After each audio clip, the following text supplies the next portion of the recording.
अम्मी आप एक बेवा हैं और मैं एक आम सी लड़की, और इस वक्त एहसन के अलावा हमारे पास किसी और का सहारा नहीं है। अगर एहसन ना हुआ ना तो हम लोग सड़क पर आ जाएंगे। और इसी दौरान तुम रूप के बारे में भी कोई ना कोई फैसला कर ही लोगे। कैसा फैसला? ऑब्वियसली तुम जानते हो कि मैं और रूप एक साथ एक घर शेयर नहीं कर सकते। तुम्हें माही अच्छी तो लगती है ना? जी। बस तो कोई मसला ही नहीं। अब देखो ना, मर्द को तो 4 शादियों की इजाजत है। अगर तुमने भी 3 कर ली तो कोई मसला नहीं होगा।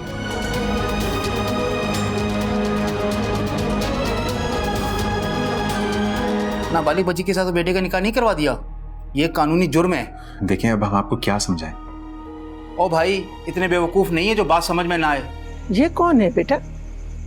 माँ, इस बेचारी को घर का एड्रेस याद नहीं था। खड़ी हुई थी रोड पर अकेली, सोचा कहाँ जाएगी रात में, तो ले आया घर पे।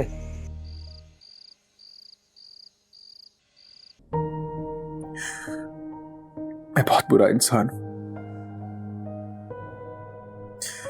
बहुत गैर जिम्मेदार इंसान हूं। मेरी गैर जिम्मेदारी की वजह से रूप का एक्सीडेंट, उसने याददाश्त खो दी और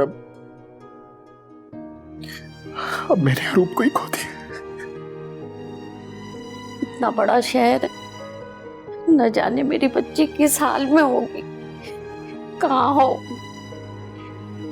यहाँ तो सब भेड़िए घूम रहे और मेरी बच्ची को तो कुछ समझ भी नहीं।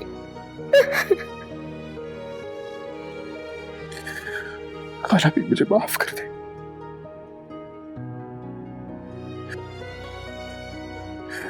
मैंने रूप को खो दिया, माफ कर दे मुझे।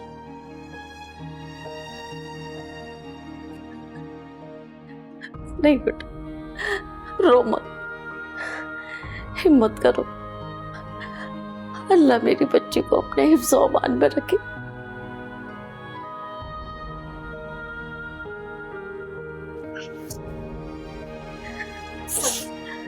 अच्छा बेटा, फिर नमाज का वक्त निकल रहा है, पढ़ के आती।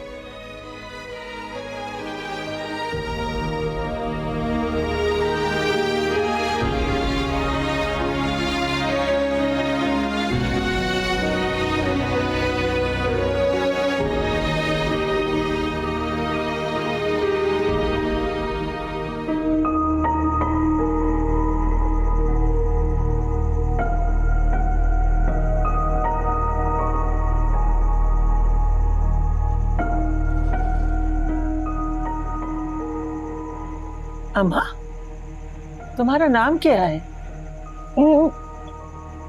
अरू। अरू।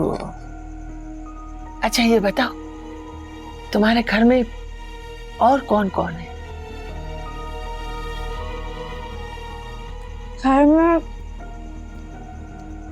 घर में गंदे अंकल और बड़े अंकल और खाला भी और वो चुड़ैल आंटी। चुड़ैल आंटी? अच्छा, तुम्हारे अंकल का क्या नाम है पता है? नहीं, मुझे नहीं पता।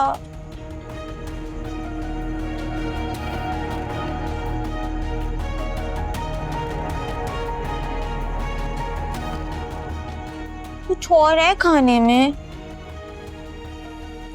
बेबी को ना भूख लगी है। और क्या तुम्हारे पेट में बच्चा है? हाँ ना, बेबी है मेरा। फेरी आई थी स्काई से और ना वो मेरे पेटों में ना बेबी रखकर चली गई। फेरी? ये फेरी कौन है? अम्मा, फेरी अंग्रेजी में परी को कहते हैं। अच्छा, अरे बेटा, ये परी इसके पेट में बच्चा कैसे छोड़ गई? अरे अम्मा, शहर में ऐसे ही कहते हैं बच्चों को। अच्छा, पर ये आई किधर से है? अम्मा मुझे क्या पता, मैं खुद परेशान हूँ, समझ में नहीं आ रहा, कोई तो चक्कर है।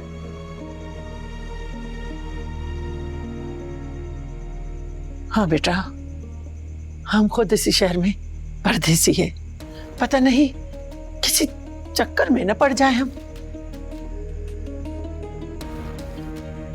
तो फिर क्या करें अम्मा, बताएं। तुम ऐसा करो, पुलिस में रिपोर्ट करा दो। हाँ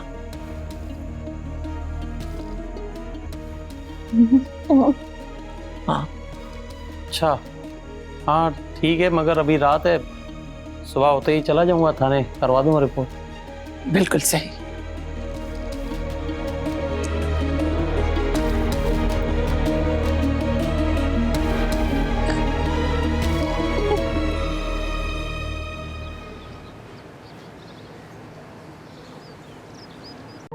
आप फिक्र मत करें, इंशाल्लाह अल्लाह ने चाहा तो अरूब मिल जाएगी।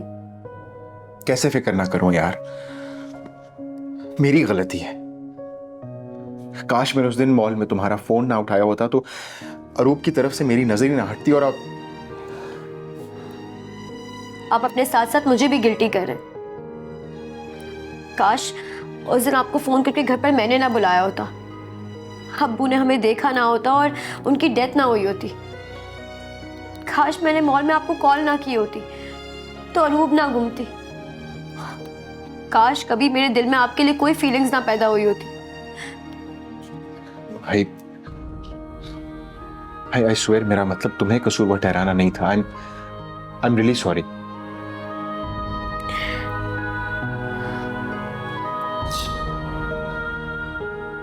अल्लाह बहुत गफूर और करीम है, वो जरूर हमारी मदद फरमाएगा।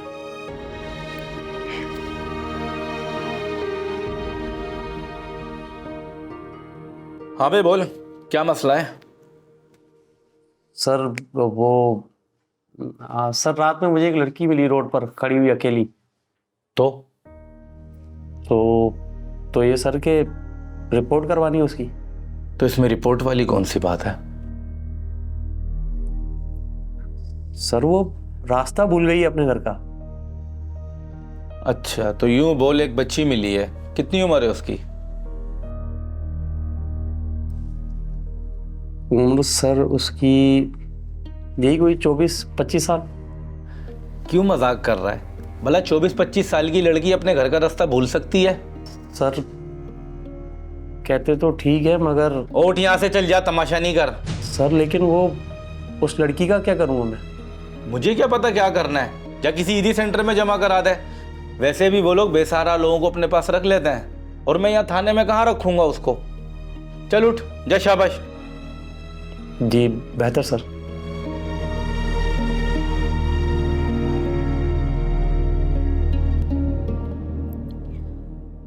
कुछ पता चला अरूप का? अभी कुछ पता नहीं चला।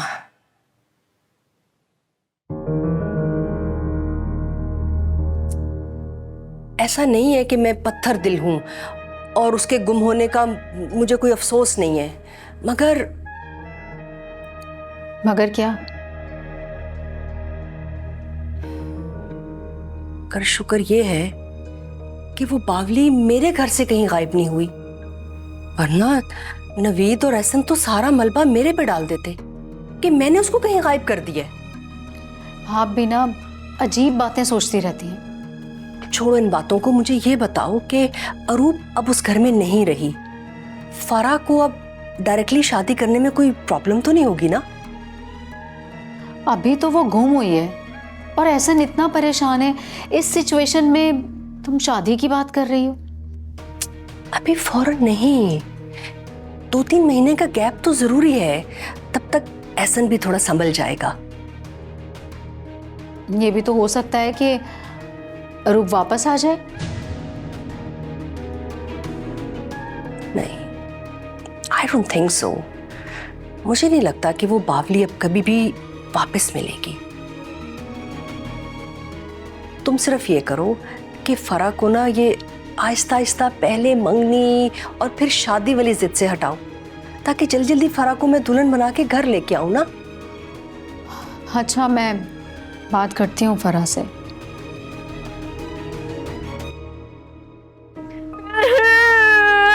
चुप हो जा मेरी बेटी, शाबाश, चुप हो जा, शाबाश, चुप हो जा। खालामी के पास जाना है। हाँ हाँ, खातिम उन्हें ढूंढने गया है, बस आता ही होगा। चुप हो जा मेरा बच्चा, चुप हो जाओ। अच्छा, ये बता, तुम्हारे मुर्स का, मेरा मतलब है तुम्हारे शोहर का नाम क्या है? शोहर? हाँ, शोहर, मेरा मतलब है जिससे तुम्हारी शादी हुई है, आखिर उस बंदे का कोई ना कोई नाम तो होगा ना? मैं भी छोटी हूँ आंटी, आप क्या कह रही हैं? मेरी शादी कैसे होती है? किसकी शादी हुई है? तुम्हारी शादी नहीं हुई तो फिर ये क्या है? क्या? क्या है? क्या है?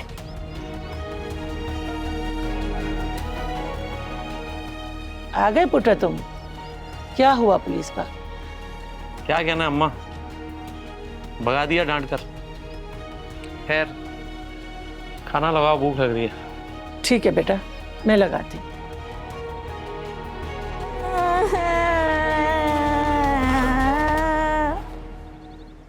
तो इसका मतलब आप मेरी कोई मदद नहीं कर सकते, मैं खुद ही तलाश कर लेता हूँ उसे। मैं फिर से गुजारिश कर दूं कि अगर मोहब्बत आपके अंदर से गुम हुई है तो उसे बाहर तलाश मत कीजिए, क्योंकि अब अरूब यकीनन उसके पास होगी जिसके दिल में उसके लिए मोहब्बत होगी। देखो बेटा, बाप हूं मैं तुम्हारा, और मैंने फैसला कर लिया है कि अगले 3 महीनों में तुम्हारी शादी हो जानी चाहिए, बस। जी डैड, जैसा आप कहेंगे वैसा ही होगा।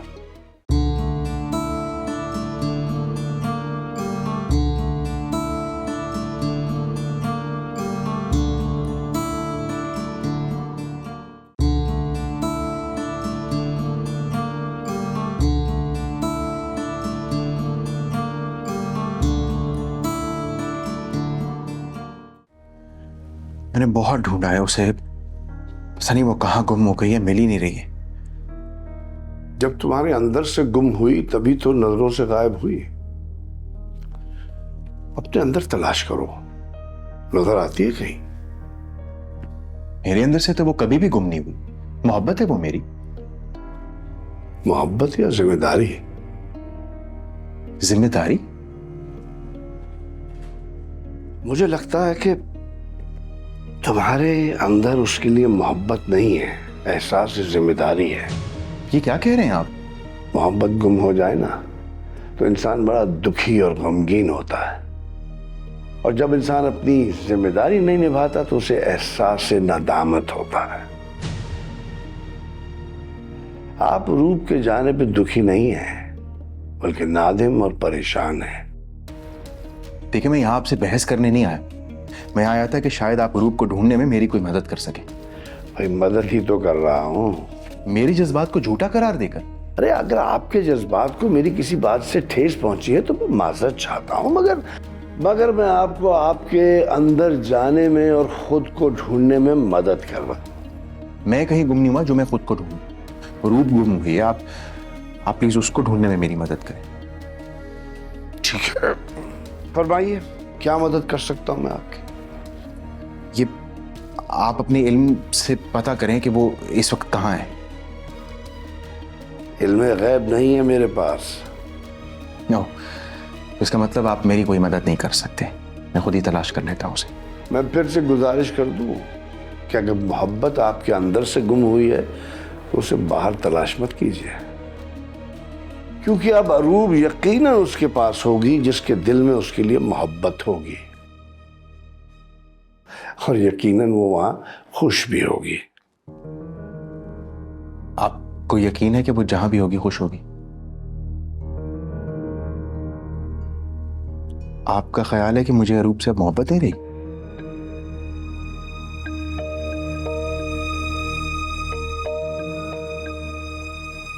प्लीज कुछ तो बोले। जब कोई इंसान अपनी मोहब्बत को हासिल करने के लिए अपने जज्बात को खालिश कर लेता है ना, तो हालात और वाकयात खुद उसे अपनी मंजिल तक पहुंचा देते हैं, मगर शर्त जज्बे का खालिश होना है। ऐसे साहब आप जाएं, खुद से गुफ्तगू करें, खुद से डायलॉग करें, ताकि आपकी खुद से शनासाई हो सके। इंसान भी अजीब है, समंदर की तह तक पहुंच जाता है मगर अपने मन की तह तक नहीं पहुंच सकता। दिल दरिया समंदरों ढूंगे ते कौन दिला दिया पाए हूँ।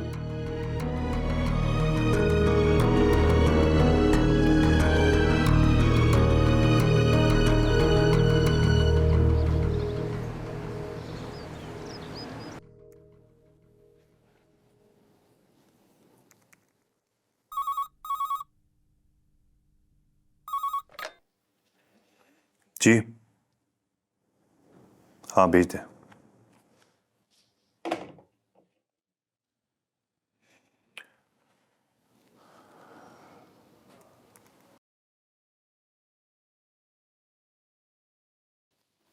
अस्सलाम वालेकुम साहब। वालेकुम अस्सलाम। भाई, तुम्हारी सिफारिश रईस दिलावर खान साहब ने की है और मुझे यकीन है कि तुम काम संभाल लोगे। जी सर, बिल्कुल। और रईस दिलावर हमारे गांव के बड़े। बैठो। Thank you sir. नाम क्या है तुम्हारा? जी सर, मेरा नाम खादिम है। देखो खातिम, मेरा कैटल फार्म है, उसमें 80 भैंसें हैं। 10 मैंने भी ऑस्ट्रेलिया से मंगवाई हैं। मुझे पता चला कि तुमने ज़रूरी यूनिवर्सिटी से ग्रेजुएट किया है और मुझे भी अपने कैटल फार्म के लिए एक एजुकेटेड आदमी चाहिए। मुझे लगता है कि तुम संभाल लोगे। मैनेजर की जॉब है, करोगे? क्यों नहीं सर, जरूर। गुड। तो एक काम करो, बाल माजिद साहब बैठे हुए, उनसे मिल लो, तमाम तफसीलात वो बता देंगे। ठीक है? ठीक है सर, थैंक यू।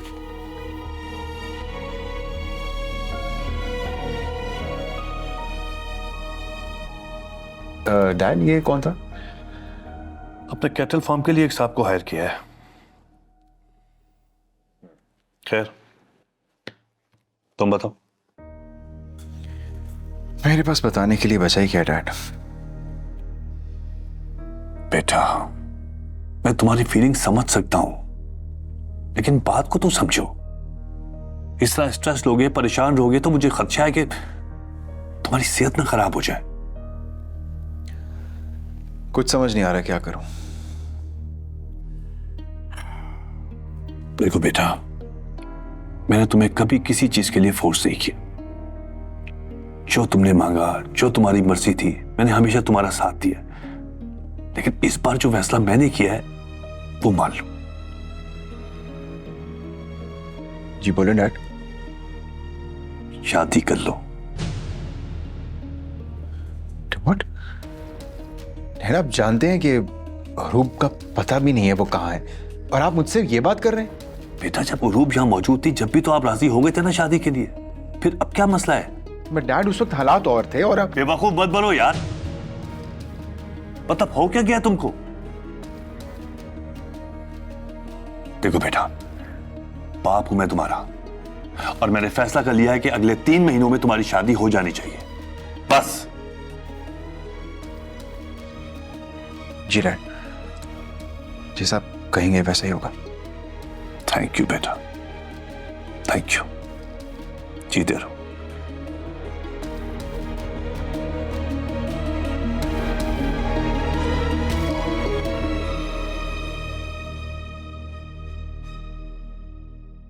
ये मेरी मधुरी थी, आज हम स्कूल जाते थे, हम खेलते भी थे। ये देखिए और हमारे बाल भी प्यारे प्यारे होते हैं, हम लोग चमकी भी करवाते हैं। अब आ गए तुम? ये क्या उठा लाए? अम्मा ये मैं इसके खेलने के लिए लाया हूँ। हाय सदके वना माँ। बेटा थोड़ा आस्था आस्था उठना बैठना कर, आस्था। आज ये क्या है? मुझे दिखाएं।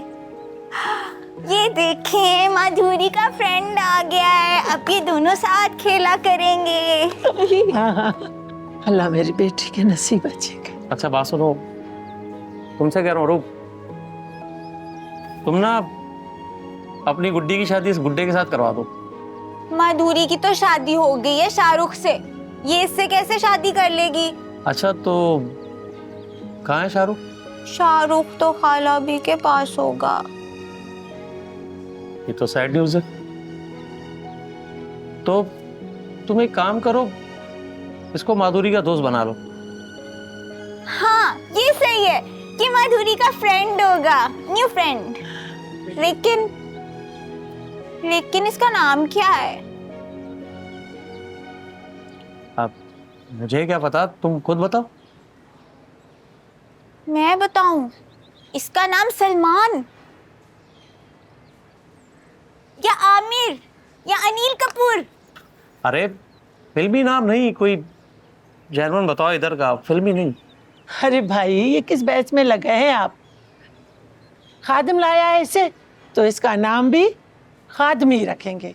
क्यों? अब आप खादिम कैसे? मेरा नाम है खादिम। तो नहीं बिल्कुल ठीक नाम है। इसको खादिम अंकल लाए तो इसका नाम खादिम होगा। खादिम खादिम खादिम। ये माधुरी का न्यू फ्रेंड खादिम। हाय बड़ी प्यारी बच्ची, अल्लाह इसके नसीब अच्छे करे। नसीब अच्छे ही तो है अम्मा। अब देखो ना, कुछ दिन हुए हैं ऐसे आए, नौकरी मिल गई आज मुझे। अच्छा तुम्हारी नौकरी लग गई? हाँ अम्मा। अल्लाह साईं तेरा शुक्र है अल्लाह साईं। वाकई बेटियां अपना भाग खुद लाती है। शुक्र मेरे मालिक। मैं आप लोगों से एक वादा करता हूं,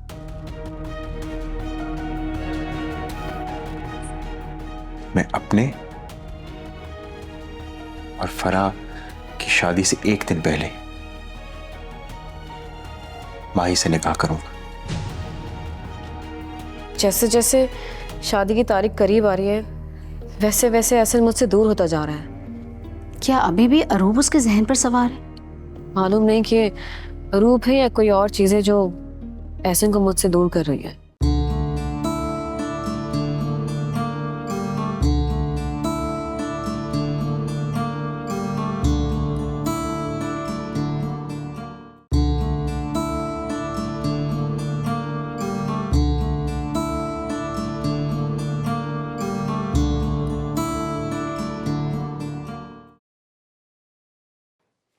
खाला भी लाइए, मुझे देती। Oh thank you. इतने सारे इंतजामात करने मैंने भी शादी के, और इतने कम दिन रह गए हैं और मैं अकेली। मुझे समझ नहीं आ रही कैसे होगा ये सब कुछ। शादी के कार्ड आ गए हैं बीबू जी, मैंने ऊपर रखवा दी। बहुत अच्छा किया। एहसन है घर पे? जी। अब कैसा मूड है एहसन का? कुछ ठीक हुआ? बस गुमसुम से रहते हैं मुन्ने मियाँ। परसों मेरे कमरे में आए थे, उरूब बिटिया की चीजें देख रहे थे। अच्छा, कुछ कह रहा था वो? नहीं, मैंने पूछा भी तब भी खामोश रहे। कोई बात नहीं, शादी हो जाएगी ना, फरा जब इस घर में आ जाएगी तो उसको खुद ही संभाल लेगी। जी जी।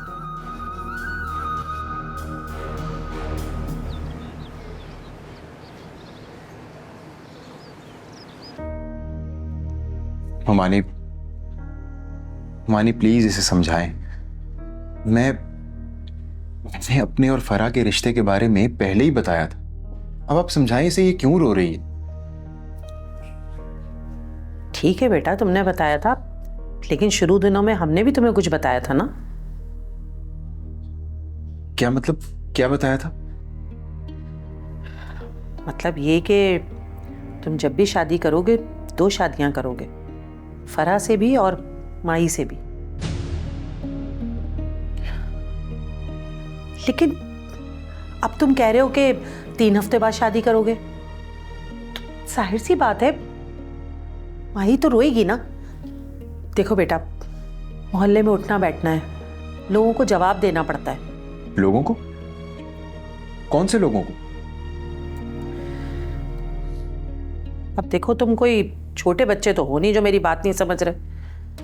तुम रोज हमारे घर आते हो, तुम्हारी गाड़ी बाहर खड़ी होती है, तो लोग हमसे पूछते हैं कि कौन है ये भाई।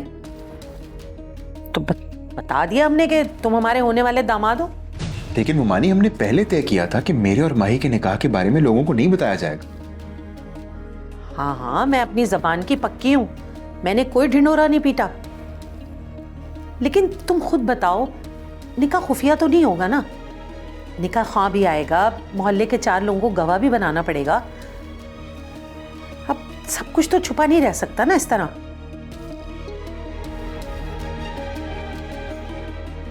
सच पूछो तो मेरे बहुत अरमान थे अपनी बेटी की शादी को लेके। मैंने सोचा था बहुत धूमधाम से अपनी बेटी की शादी करूंगी, लेकिन सिर्फ तुम्हारी मजबूरी को देखते हुए ना मैंने अपने सारे अरमानों का गला घोट दिया। अम्मी, आपको कोई जरूरत नहीं है इनसे शादी की भीख मांगने की।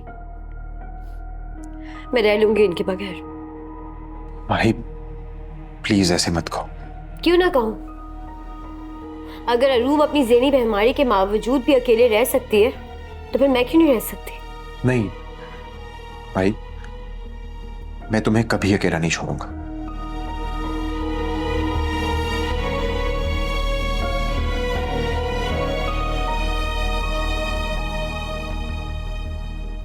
ठीक है, मैं आप लोगों से एक वादा करता हूं।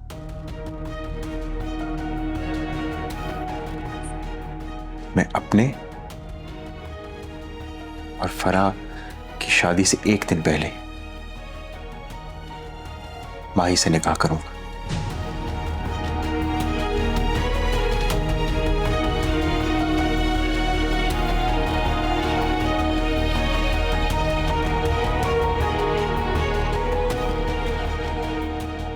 बेटा, अब उसके दिन भर आए हैं, तुम उसको किसी डॉक्टरनी के पास ले जाओगे या पीछे महल में जो दाई रहती है मैं उनसे सलाह करूं?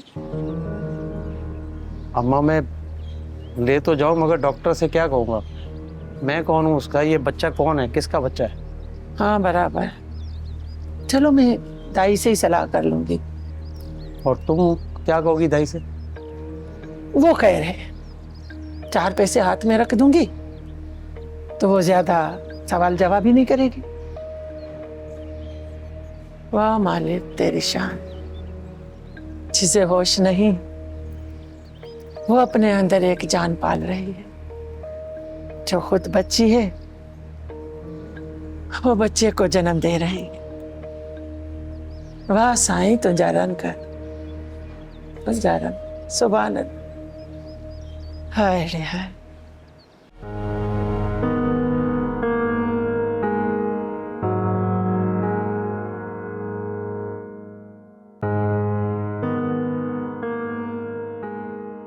तौबा तौबा भाई, चीजों की कीमतों को तो जैसे आग लग गई है।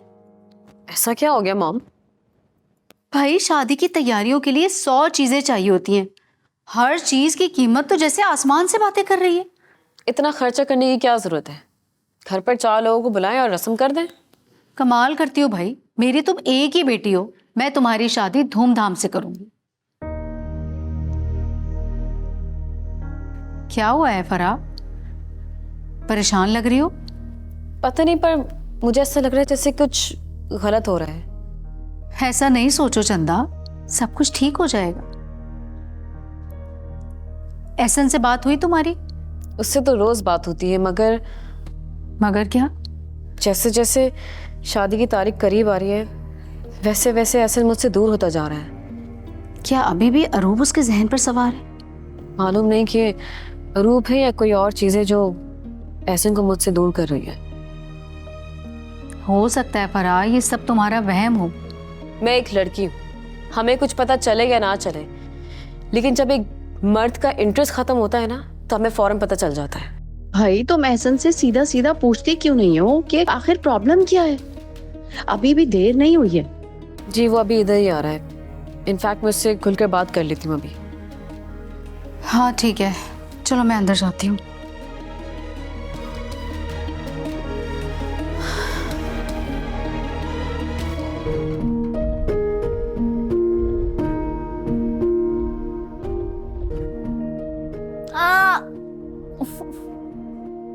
अम्मा, क्या हुआ बेटा? ये बदतमीज मुझको लाते मारता है। अम्मा, इसको कुछ बोले, मुझे तंग करते हैं, वरना मैं भी मारूंगी इसको। बोलती खबरदार गंदा बच्चा, मेरी बेटी को क्यों मारता है? अब अगर मेरी बेटी को मारा तो मैं भी तुम पर गुस्सा करूंगी। सुना तुमने? अम्मा, उसने तो दोबारा मार दिया है। अच्छा ठीक है, सजा के तौर पर एक दिन इसको खाना नहीं देते हैं। क्यों? पर अम्मा, फिर तो इसको भूख लग जाएगी, ये तो रोई रोई करेगा, फिर मैं क्या करूंगी? भले रोई रोई करे, गंदा बच्चा है, तुम्हें क्यों मारता है? गंदा तो नहीं है, अच्छा है ये मेरा बेबी है। अच्छा ठीक है, मैं तुम्हारे लिए खाना लाती। तुम फिक्र ना करना, मैं पहले तुमको खाना खिलाऊंगी और फिर मैं खुद खाऊंगी, ठीक है ना? वाह मेरे मालिक वाह, तुमने भी माँ को क्या बनाया है। बावली हो तब भी अपने बच्चे की फिक्र में रहती।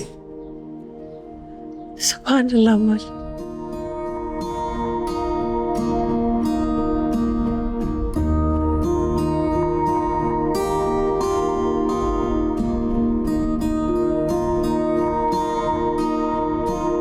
एक लड़की को जिस मर्द से पहली मोहब्बत और भरोसा होता है ना, वो उसका बाप होता है।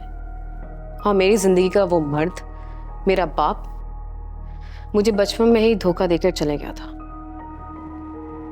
हम लड़कियां ये फैसले तो नहीं ले सकते कि हमारा बाप कौन और कैसा होगा, लेकिन अपना हम सफर हम अपनी मर्जी से चुन सकते हैं। और मुझे ऐसा क्यों लग रहा है कि जिस मर्द को मैंने अपनी मर्जी से चुना वो भी मेरा भरोसा तोड़ के भाग जाएगा। देखो फराब, मेरे नजदीक शादी एक सोशल कॉन्ट्रैक्ट है।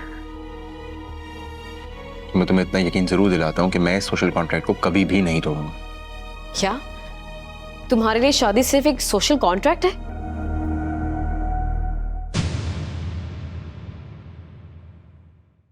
अरेंज मैरिजेस भी होती हैं, और जब दो लोग एक दूसरे के साथ रहते हैं तो दिल और जज्बात भी मिल ही जाते हैं। और ना मिले तो? तुम अंदर से एक भूखे और खुदगर्ज इंसान हो, जिसको अपनी भूख और गर्ज के सिवा कुछ भी नजर नहीं आता। जी ये आप क्या कह रहे हैं? तुम्हारे सामने रूप थी लेकिन तुम्हें नजर नहीं आ रही थी। पर मुझे एतराज है। एतराज? क्यों एतराज होगा? क्योंकि मैं एक किराए के मकान से निकलकर दूसरे किराए के मकान में नहीं जाऊंगी।